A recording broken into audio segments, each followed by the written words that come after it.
عمران خان جب تک زندہ ہے لوگ عمران خان کے ساتھ اسی طرح جڑے رہیں گے جس طرح بھٹو، بے نظیر اور نواز شریف کے. بس ٹھیک ہو گیا. حماد صاحب آپ کا اس حوالے سے پوائنٹ آ گیا. رمیش سنگھ اروڑا صاحب بہت شکریہ آپ کے وقت کا.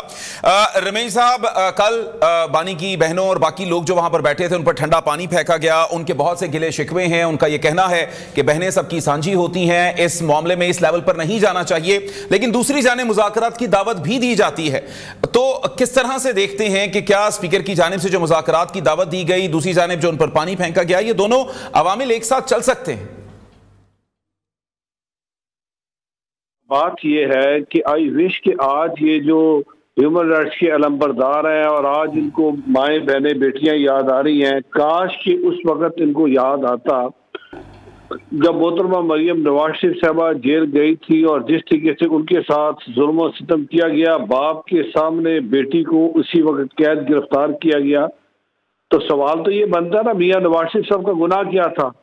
آپ نے پکڑا جا کے کسی اور کیس میں اور آپ نے نکالا ان کو جا کے کاما کیس میں, تو اس وقت بھی تھا ہونا. میں یہ نہیں کہتا کہ جسٹیفائی میں کرتا ہوں, دیکھیں یہی بات یہ میں اس کو جسٹیفائی نہیں کرتا کہ کسی کے ساتھ ظلم و ستم ہو, بٹ میں بات یہ کر رہا ہوں کہ اس میں ضروری یہ ہے کہ بات کرنے سے پہلے یہ سوچیں.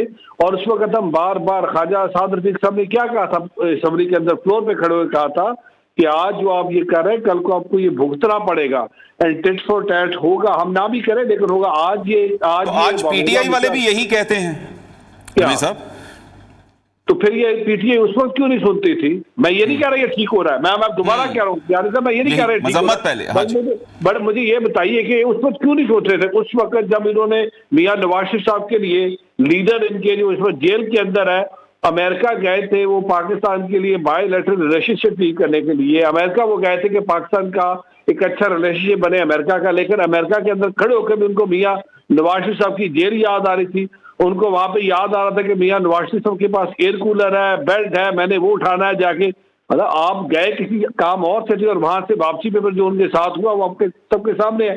دیکھنے کی بات یہ ہے کہ پچھلا جو 3.5 سال کا دور تھا فیڈرل کے اندر اور پھر پچھلا 5 سالہ دور پنجاب کے اندر انہوں نے کیا کیا. انہوں نے پاکستان کی اکانومی کی اینٹ سے اینٹ بجا دی.